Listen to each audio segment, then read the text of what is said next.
পশ্চিমবঙ্গ রাজ্যের সমস্ত কৃষকদের জন্য খুশির খবর, প্রতি মাসে 1000 টাকা করে পাবেন এই নতুন প্রকল্পে। অফলাইনে আবেদন চলছে, আজই আবেদন। ধন্যবাদ সম্মানীয় দর্শকবৃন্দ, আপনারা সব কেমন আছেন? আশা করি সকলেই ভালো আছেন। আমিও আপনাদের দোয়া, আশীর্বাদ, ভালোবাসায় খুব ভালো আছি। প্রতিদিনের মতো আজকেও আপনাদের মাঝে খুবই গুরুত্বপূর্ণ একটি ইনফরমেশন ভিডিও নিয়ে চলে এসেছি। পশ্চিমবঙ্গ রাজ্যে যে সমস্ত কৃষক তাদের জন্য খুবই গুরুত্বপূর্ণ একটি ভিডিও, কারণ পশ্চিমবঙ্গে মুখ্যমন্ত্রী কৃষকদের জন্য একটি নতুন প্রকল্প চালু করলো। এই প্রকল্পের আন্ডারে কৃষকরা প্রতি মাসে 1000 টাকা করে পাবেন। তার জন্য আপনার কি করতে হবে? একটি ফর্ম ফিল করতে হবে। তো বন্ধুরা, এই ফর্ম ফিল কিভাবে করবেন, কোথায় গিয়ে করবেন, কোথা থেকে ফর্মটা সংগ্রহ করবেন এবং কি কি ডকুমেন্টস দিতে হবে এবং কিভাবে ফিল করবেন, সমস্ত বিষয় আমি আমার এই ভিডিওটির মধ্যে দিয়ে আপনাদেরকে স্টেপ বাই স্টেপ দেখিয়ে দেবো। তো বন্ধুরা, আমার এই ভিডিওটি আপনারা মনোযোগ সহকারে দেখবেন। আপনাদেরকে আমি স্টেপ বাই স্টেপ দেখিয়ে দেবো। একটা স্টেপ ছেড়ে দিলে ভিডিওটি আর বুঝতে পারবেন না। এই ভিডিওটি প্রথম থেকে শেষ পর্যন্ত ধৈর্য সহকারে দেখবেন। তো বন্ধু, আপনি আমার এই ভিডিওটি কোন জেলা থেকে দেখছেন এবং কোন ধরনের ভিডিও প্রয়োজন অবশ্যই কমেন্ট করে আপনার মতামত আমাকে জানাবেন। আমি ওই ধরনের ভিডিও দেওয়ার চেষ্টা করব। যারা আগে থেকেই আমার ইউটিউব চ্যানেল এবং ফেসবুক পেজকে সাবস্ক্রাইব এবং ফলো দিয়ে রেখেছেন তাদেরকে অসংখ্য অসংখ্য ধন্যবাদ। যারা এখনো সাবস্ক্রাইব করেননি, যত তাড়াতাড়ি সম্ভব করে নেন এই ধরনের রিলেটেড ইনফরমেশন ভিডিও পেতে। তাহলে চলুন বন্ধুরা, ভিডিওটি শুরু করেছি। রাজ্য সরকার কৃষকদের ভাতার জন্য যে নতুন প্রকল্প চালু করে, সেই প্রকল্পের ফর্ম আজকে আপনাদের সামনে আমি ফিল করা দেখিয়ে দেব। এই প্রকল্পের ফর্মটা ফিল করলে আপনি প্রতি মাসে 1000 টাকা করে পেনশন পেয়ে যাবেন। এটার নাম হচ্ছে কৃষক বার্ধক্য ভাতা আবেদনপত্র।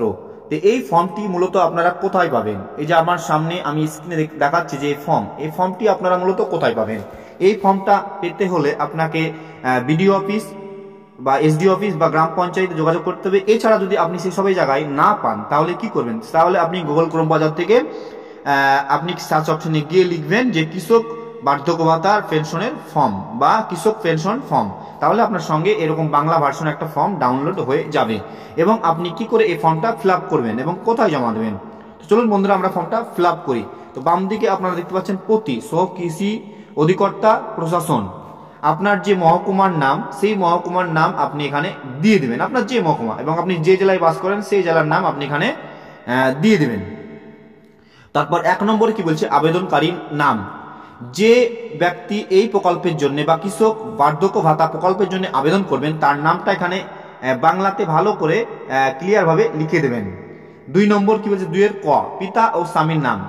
আপনি যদি মেয়ে ছেলে হন তাহলে আপনার স্বামীর নাম দিবেন, আর আপনি যদি ছেলে হন তাহলে অবশ্যই আপনি এখানে পিতার নাম ক্লিয়ার ভাবে বসিয়ে দেবেন।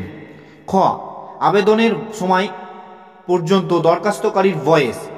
যে আবেদন করবেন তার এখানে আপাতত এখন 2024 সাল পর্যন্ত বা 1/1/2024 সাল পর্যন্ত আপনার বয়স কত, সেই বয়স অনুযায়ী এখানে আপনি বসিয়ে দেবেন।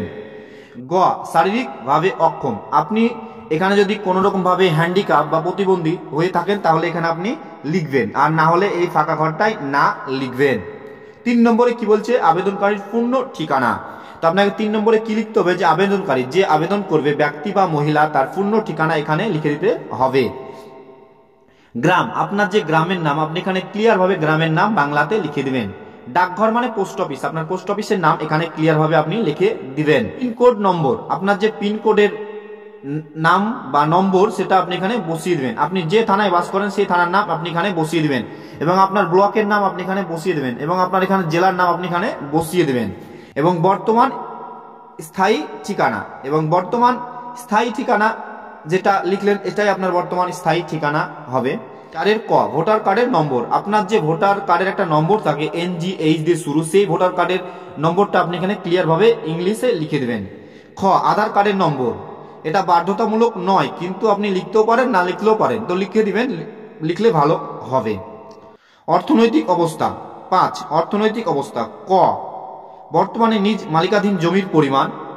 ফর্মে সংশোধিত BLED LRO RI মহাশয়ের সংশ্লিষ্ট যুক্তি করিতে হইবে।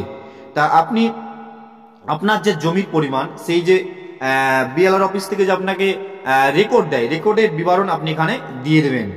ব্লক, আপনার যে ব্লকে আপনার জমি সেই ব্লকের নাম, আপনার কোন মোজায় জমি সেই মোজার নাম, GL নম্বর, আপনার যেখানে আপনার জমি সেখানকার GL নম্বর আপনি এখানে ক্লিয়ার ভাবে বসিয়ে দিবেন। খতিয়ান নম্বর, আপনার জমির খতিয়ান নম্বর এবং দাগ নম্বর, এখানে আপনার জমির দাগ নম্বর বসিয়ে দিবেন এবং জমির পরিমাণ কতটা, 1 একর 2 একর 3 একর 1 কাঠা 2 কাঠা যেটাই হোক না কেন এখানে আপনি বসিয়ে দিবেন। নিজস্ব বর্গা জমি। এবং আপনার যদি নিজস্ব জমি থাকে তাহলে হ্যাঁ লিখে দেবেন, আর বর্গা জমি থাকলে এখানে হ্যাঁ লিখে দেবেন। এবার তারপর কি বলছে যে খ, উক্ত জমি নিজ হাতে চাষ করিতেন কিনা বা বর্তমান চাষ করেন। আপনি যদি উক্ত জমি নিজ হাতে চাষ করেন তাহলে হ্যাঁ লিখে দেবেন, আর না হলে না লিখে দেবেন। আর বর্তমানে কি আপনি চাষ করেন, যদি চাষ করেন তাহলে হ্যাঁ রাইট চিহ্ন দিবেন, আর না করলে নাই রাইট চিহ্ন দিবেন।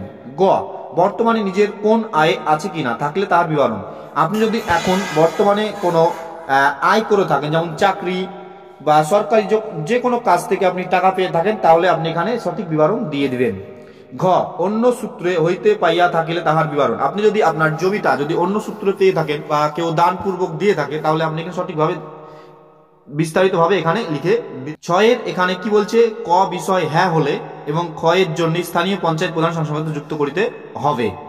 তো ক এর কি বলছে, কৃষক শ্রমিক কিনা। আপনি যদি কৃষক শ্রমিক হন তাহলে হ্যাঁ দিবেন, আর যদি কৃষক শ্রমিক না হন তাহলে না দেবেন। আর খ, পশ্চিমবঙ্গের বসবাসের কাল। আপনি পশ্চিমবঙ্গ রাজ্যে কতদিন যাবৎ বসবাস করছেন তার সঠিক সময় আপনি এখানে দিয়ে দেবেন। 7, তপশিলীভুক্ত জাতি উপজাতি কিনা। আপনি যদি তপশিলি জাতি এবং উপজাতি হয়ে থাকেন তাহলে তপশিলি জাতি হলে হ্যাঁ দিবেন, আর উপজাতি যদি হয়ে থাকেন তাহলে না দিবেন। যেটা হবে সেটা সঠিক এখানে রাইট চিহ্ন দেবেন। আবেদনকারীর পরিবার সম ব্যক্তিদের পূর্ব ঠিকানা প্রয়োজনে পৃথক পৃষ্ঠা যুক্ত করিতে হইবে। আপনাদেরকে যে 8 নম্বর এই কলমটা ফিল আপ করলে হবে, না করলেও হবে। তো আপনারা পুরোপুরি 9 চলে আসুন। কেন্দ্র বা রাজ্য সরকার, স্থানীয় প্রশাসন বা সরকার পোষিত কোনো সংস্থা থেকে অন্য কোনো ভাতা পাচ্ছেন কিনা। যদি আপনি কেন্দ্র বা রাজ্যের যে কোনো ভাতা পেয়ে থাকেন তাহলে হ্যাঁ দিবেন, আর যদি না পান তাহলে এখানে না চিহ্নতে রাইট চিহ্ন দেবেন। 10, এত দ্বারা আমি অঙ্গীকার করিতেছি উপরোক্ত তথ্যাদি সত্য ও আমার এমন কোনো আত্মীয় নাই যাহার ওপর আমি ভরণ পোষণের প্রত্যাশা রাখি। উপরোক্ত তথ্যাদি প্রমাণপত্র শংসাপত্র ভুল প্রমাণিত হইলে আবেদনপত্র বাতিল করিয়া গণ্য হইবে। এটা আপনার অঙ্গীকার। অঙ্গীকার দিয়ে আপনাকে আপনার ডান দিকে দেখতে পাচ্ছেন আবেদনকারীর পূর্ণ স্বাক্ষর বা টিপসই। আপনি টিপসই দিলে টিপসই দিতে পারেন, এবং সই করতে পারলে সই করে দেবেন, এবং সেখানে কত তারিখে ফর্মটা জমা করছেন তার তারিখ এখানে বসিয়ে দিবেন।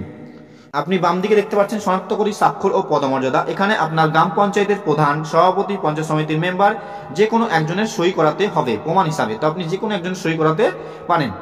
সই করার পর সিলমোহর এবং তারিখ দিয়ে এই ফর্মটি সঠিকভাবে আপনি জমা করাবেন। এই ফর্মটি আপনি সঠিকভাবে পূরণ করলেন। পূরণ করার পর আপনার কি কি ডকুমেন্টস দেবেন।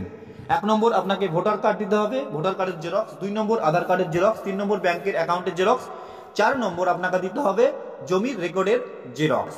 আপনি এই ফর্মটা সরাসরি ব্লক অফিসে বা পৌরসভায় এসডিও অফিসে বা পৌরসভায় জমা করাবেন, এবং এই ফর্মটি ভেরিফিকেশন হওয়ার পর আপনার কিছুদিনের মধ্যে আপনার অ্যালটমেন্ট হয়ে যায়। আপনি এই পশ্চিমবঙ্গ সরকার যে কৃষক বন্ধুর ভাতা সেটা আপনার ব্যাংকে সরাসরি পেয়ে যাবেন। তো বন্ধুরা, অবশ্যই আপনারা বুঝতে পারলেন যে আমার এই ভিডিওটির মধ্যে রাজ্য সরকার যে কৃষক ভাতা প্রকল্প চালু করেছে, সেই ভাতার টাকা পেতে হলে আপনার কি করতে হবে, কোথায় যেতে হবে এবং কিভাবে ফর্ম ফিল আপ করতে হবে, সমস্ত বিষয়। তো বন্ধুরা, আমার এই ভিডিওটি যদি আপনার একটু ভালো লাগে, এই ভিডিওটি থেকে যদি আপনি একটু উপকার পেয়ে থাকেন, তাহলে অবশ্যই ভিডিওটা বিভিন্ন সোশ্যাল মিডিয়া ও গ্রুপে শেয়ার করবেন, যাতে অনেক মানুষ আপনার মতো এই ভিডিওটি দেখে উপকৃত হতে পারে। তো বন্ধুরা, আবারও আপনাদের সঙ্গে পরবর্তী এক ভিডিওতে দেখা হচ্ছে। তখন ভালো থাকুন, সুস্থ থাকুন। ধন্যবাদ।